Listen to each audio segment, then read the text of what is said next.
시장의 현재 상황을 진단해보고 전망해보는 시간 갖도록 하겠습니다. 먼저 보시는 차트는 코스피 주봉 차트입니다. 최근에 이제 시장이 좀 반등을 했는데요. 사실은 작년 하반기 정도부터 상승에 대한 준비를 계속 하고 있었다라고 생각이 됩니다.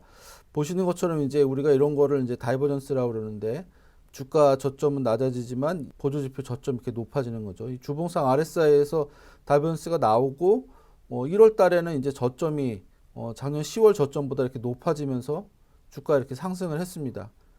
보시는 것처럼 상승장에서도 21년도 상반기에 이렇게 하락 다이버전스를 만들고 장기 하락세가 이어졌던 것처럼 지금도 그 반대로 이제 바닥을 다지는 모양이 나오고 있는데, 최근에 이제 올라와서 이게 시장이 좀 중요한 저항에 도달했습니다. 사실 이제 이전 고점대 2,500포인트에 존재하고 2,600포인트까지 계속 이 박스 상단선 아니면 22년 상반기 저점대 이런 저항대가 존재하고, 여기 주봉으로 60주 이평선도 존재하고 해서 2600포인트까지는 좀 저항대다라고 볼 수 있겠고요.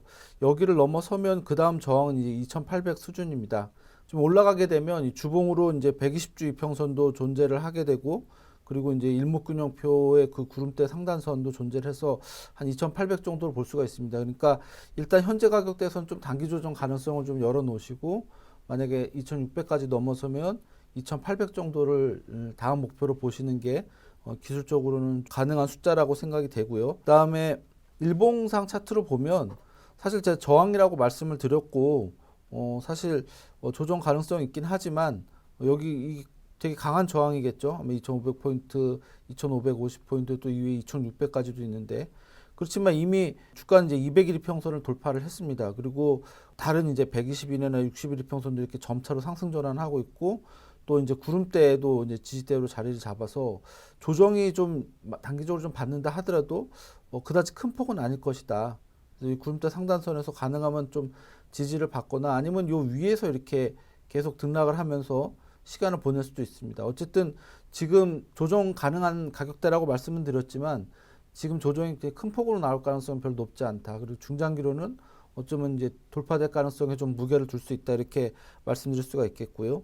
지금 이제 우리가 이제 PBR이라고 그러죠. 이제 그 장부가 대비 이제 주가의 수준을 말하는데, 최근에 이제 보면은 0.8배 정도까지 떨어졌습니다. 물론 이제 2020년 이제 팬데믹 때 3월 달 정도에는 이보다 한참 밑으로 떨어지긴 했었는데, 그런 특이한 상황을 제외를 하면 우리 2008년도 금융위기까지 제외를 해도 사실 바닥권이다. 그래서 시장이 이렇게 경기가 막 좋아지고 이렇지 않는다 하더라도 더 빠질 수 있는 폭은 별로 없다라고 이제 밸류에이션 수준을 볼 수도 있겠고요. 우리가 이제 PER이라고 이제 얘기를 하는데, 이익 대비 이제 주가 수준을 얘기를 하는 거죠. 보통 이제 포워드 PER이라고 그래갖고 12개월 포워드, 앞으로 12개월간의 이익 전망치 대비 현재 주가 수준이 어떠냐 이런 거를 보는데, 코스피 기준으로 보면 지금 12.5배입니다.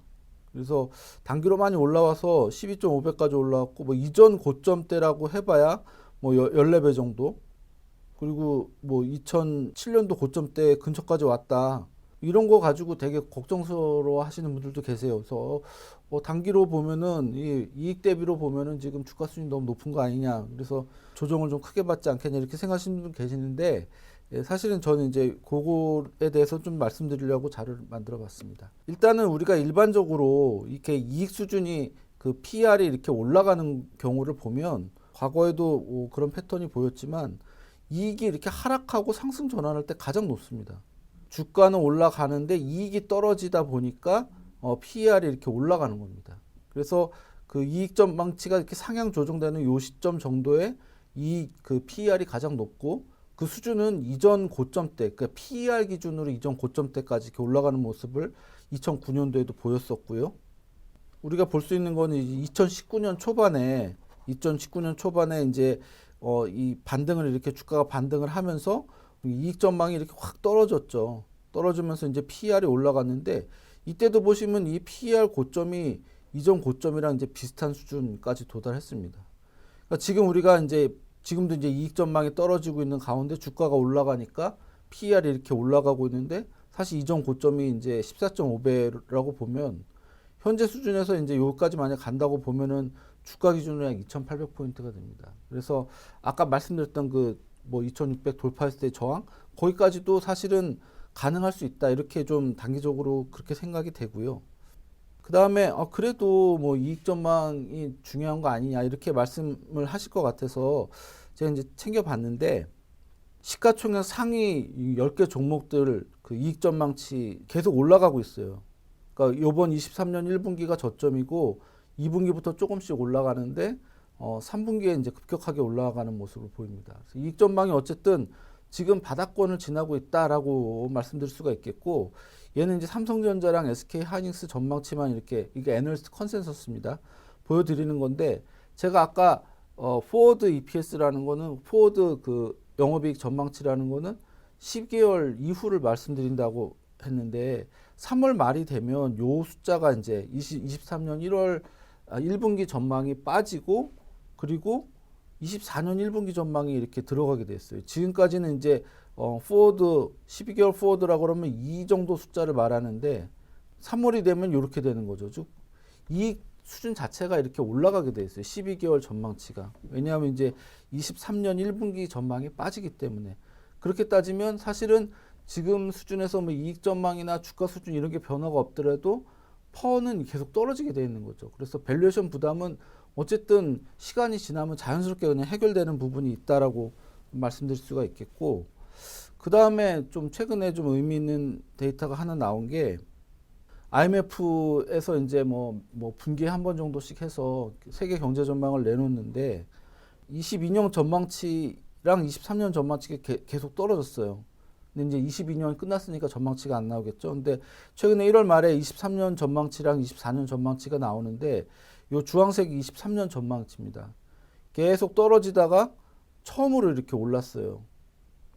그 글로벌 경제가. 이때도 보시면 이제 22년 전망치가 22년 1월 달에 처음으로 이렇게 4.9에서 4.4로 하락을 하는데, 이 IMF의 그 글로벌 경제 전망이라는 게 주가 대비로는 약간 후행합니다. 주가보다는 좀 늦게 움직이는 경향이 있지만 트렌드 자체는 사실은 이렇게 같게 움직이는 걸로 볼 수 있습니다.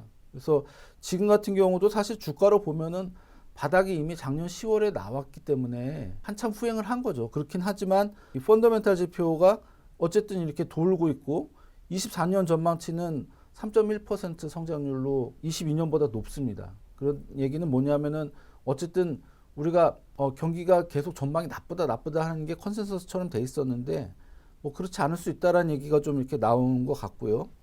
그렇게 보면은 우리가 이익 전망 자체도 좀 더 좋아질 여지가 있다 이렇게 말씀드릴 수 있겠습니다. 이제 미국 증시 같은 경우 이제 기술적으로 보시면 최근에 되게 의미 있는 변화를 보였어요. 21년 초부터 쭉 내려온 이 하락 추세선을 1월 달에 돌파를 했고 2월 달에는 이제 4,100포인트에 있는 이전 고점대까지 돌파를 했습니다. 그리고 장기 평선도 이렇게 위로 이제 살짝 도는 모양이고, 물론 200일 평선 시간 좀 필요하지만, 그래서 이 미국 특히 S&P 500 지수는 200일 평선이 장기적으로 중요한 분기점을 작용하는데, 이게 돌파를 했다는 얘기는 상당히 이제 하락은 적어도 아니다라고 말씀드릴 수 있겠고, 물론 이제 여기서도 추가적인 어떤 뭐 단기적인 등락이나 이런 건 있을 수 있지만 전반적으로 보면은 이렇게 상승 국면으로 전환하는 과정에 있다라고 판단할 수 있겠고요. 그 다음에 뭐 중국 시장 같은 경우는 뭐 우리가 리오프닝 관련해 가지고 경기가 좋아질 거다는 얘기들을 상당히 많이들 하고 계십니다. 그래서 뭐 그런 부분은 컨센서스라고 볼 수 있겠고, 뭐 기술적으로도 이미 200일 평선까지 다 돌파를 했고, 구름대도 이제 지지가 돼주고 있고, 12월 고점대까지 돌파를 했습니다. 물론 지금 현재 상황에서도 이제 저항대 도달했고 단기적으로는 조금 쉬는 모양이긴 한데, 이게 좀 등락이 있다 하더라도 어쨌든 큰 그림으로는 이제 위로 도는 모양이다 이렇게 말씀드릴 수가 있겠습니다. 결과적으로 보면 시장이 지금은 이제 뭐 글로벌 증시로 보나 코스피로 보나 단기적으로는 좀 부담일 수 있는 상황이긴 하지만 조정을 받는다 하더라도 조정폭은 제한적이고 이대로 상승할 가능성도 배제할 수 없는 상황이라면 조금 중장기적으로나 좀 단기적으로도 가능한 매수 관점을 유지하시면서 전반적인 시장 흐름 변화에 대응하시는 게 조금 더 유리하지 않겠냐 이렇게 생각됩니다. 네, 오늘 시장 전망 간단히 좀 살펴봤고요. 유한타증권 정윤재 의원이었습니다. 감사합니다.